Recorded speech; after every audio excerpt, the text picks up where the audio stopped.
Hi ನಮಸ್ಕಾರ, welcome back to my YouTube channel. ನಾನು ಇವತ್ತಿನ ವಿಡಿಯೋದಲ್ಲಿ ಸಬ್ಬಕ್ಕಿ ಖೀರ್ನ ಮಾಡ್ತಾ ಇದ್ದೀನಿ.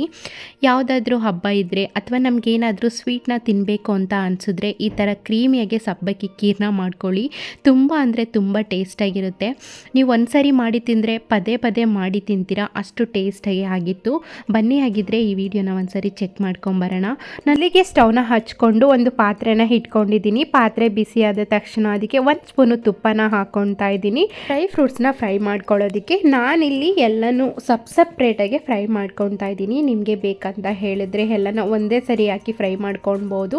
ಬಾದಾಮಿನ ಈ ಥರ ಕಟ್ ಮಾಡಿ ಹಾಕೊಳ್ಳಿ, ತಿನ್ನಬೇಕಾದ್ರೆ ತುಂಬಾ ಚೆನ್ನಾಗಿರುತ್ತೆ. ಡ್ರೈ ಫ್ರೂಟ್ಸ್ನ ಫ್ರೈ ಮಾಡಬೇಕಾದ್ರೆ ಲೋ ಫ್ಲೇಮಲ್ಲಿ ಇಟ್ಕೊಂಡು ಫ್ರೈ ಮಾಡ್ಕೊಬೇಕು. ನಾನೆಲ್ಲನ ಲೋ ಫ್ಲೇಮಲ್ಲಿ ಇಟ್ಕೊಂಡು ಫ್ರೈ ಮಾಡಿಕೊಂಡು ಒಂದು ಪ್ಲೇಟ್ಗೆ ತೆಗೆದು ಇಟ್ಕೊತಾ ಇದ್ದೀನಿ. ಇಷ್ಟು ಇದೇ ಪಾತ್ರೆಗೇನೆ ಕಾಯಿಸಿಟ್ಟಿರೋ ಮಿಲ್ಕ್ನ ಹಾಕೊತಾ ಇದ್ದೀನಿ. ನಾನು ಮುಂಚೆನೇ ಮಿಲ್ಕ್ನ ಚೆನ್ನಾಗಿ ಕಾಯಿಸಿ ಇಟ್ಕೊಂಡಿದ್ದೆ, ಹಂಗಾಗಿ ಇವಾಗ ಜಾಸ್ತಿ ಏನು ಕುದಿಸೋದು ಬೇಕಾಗಿಲ್ಲ. ಒಂದು ಕುದಿ ಬಂದ ತಕ್ಷಣ ಇದಕ್ಕೆ ಸಬ್ಬಕ್ಕಿನ ಹಾಕೊತಾ ಇದ್ದೀನಿ.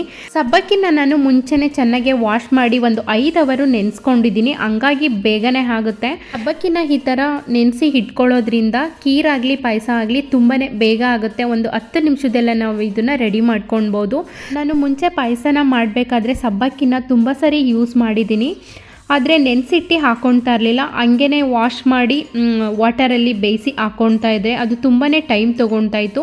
ಈ ಥರ ಒಂದ್ಸರಿ ನೀರಲ್ಲಿ ನೆನೆಸಿಟ್ಟು ಟ್ರೈ ಮಾಡೋಣ ಅಂತ ಅಂದ್ಕೊಂಡೆ. ಇದು ತುಂಬಾ ಹೆಲ್ಪ್ ಆಯಿತು ನನಗೆ ನಿಜವಾಗ್ಲೂ. ಸಬ್ಬಕ್ಕಿನ ಮಿಲ್ಕ್ ಜೊತೆ 2 ನಿಮಿಷ ಬೇಯಿಸ್ಕೊಂಡೆ, ತುಂಬಾ ಬೇಗ ಬೇಯ್ಕೊಂತು. ಇದಕ್ಕೆ ಇವಾಗ ನೆಕ್ಸ್ಟ್ ನಾನು ಮಿಲ್ಕ್ ಮೇಡ್ನ ಸೇರಿಸ್ಕೊತಾ ಇದ್ದೀನಿ. ಮಿಲ್ಕ್ ಮೇಡ್ ಇಲ್ಲ ಅಂತ ಹೇಳಿದರೆ ಶುಗರ್ನೇ ಸೇರಿಸ್ಕೊಳ್ಬೋದು. ನನ್ನ ಹತ್ರ ಮಿಲ್ಕ್ ಮೇಡ್ ಇದ್ದಿದ್ದರಿಂದ ಮಿಲ್ಕ್ ಮೇಡ್ನೇ ಸೇರಿಸ್ಕೊಂಡು ಮಾಡ್ತಾ ಇದ್ದೀನಿ.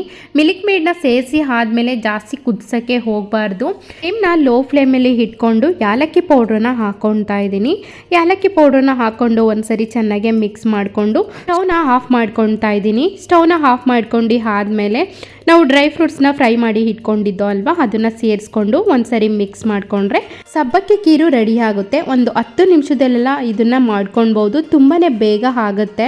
ಮದುವೆ ಮನೆಯಲ್ಲಿ ಮಾಡ್ತಾರೆ ಅಲ್ವಾ, ಸೇಮ್ ಅದೇ ಥರ ಬಂದಿತ್ತು. ಟೇಸ್ಟು ತುಂಬಾ ಚೆನ್ನಾಗಾಗಿತ್ತು. ಬಿಸಿಯಲ್ಲಾದ್ರೂ ಕುಡಿಬೋದು, ಇಲ್ಲ ಅಂತ ಹೇಳಿದರೆ ಫ್ರಿಜ್ಜಲ್ಲಿಟ್ಟು ಸ್ವಲ್ಪ ತಣ್ಣಗೆ ಮಾಡ್ಕೊಂಡು ಕುಡಿದ್ರೆ ಟೇಸ್ಟು ಇನ್ನೂ ತುಂಬಾ ಚೆನ್ನಾಗಿರುತ್ತೆ. ಈ ಸರಿ ಟ್ರೈ ಮಾಡಿ ಟೇಸ್ಟ್ನ ನೋಡಿದ್ರೆ ಇನ್ನೊಂದು ಸರಿ ಮಾಡಬೇಕು ಅಂತ ಅನಿಸುತ್ತೆ, ಅಷ್ಟು ಚೆನ್ನಾಗಿ ಬಂದಿತ್ತು.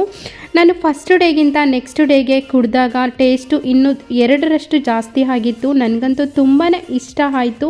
ತುಂಬ ಕ್ರೀಮಿಯಾಗಿ ಕೂಡ ಆಗಿತ್ತು 2ನೇ ದಿನಕ್ಕೆ. ವಿಡಿಯೋ ನಿಮಗೆ ಇಷ್ಟ ಆದರೆ ಒಂದು ಲೈಕ್ನ ಮಾಡಿ, ನಮ್ಮ ಚಾನಲ್ನ ಸಬ್ಸ್ಕ್ರೈಬ್ ಮಾಡ್ಕೊಳ್ಳೋದನ್ನು ಮರಿಬೇಡಿ. ಈ ವಿಡಿಯೋನ ನೋಡ್ತಾ ಇರೋದಕ್ಕೆ ಎಲ್ಲರಿಗೂ ಧನ್ಯವಾದಗಳು.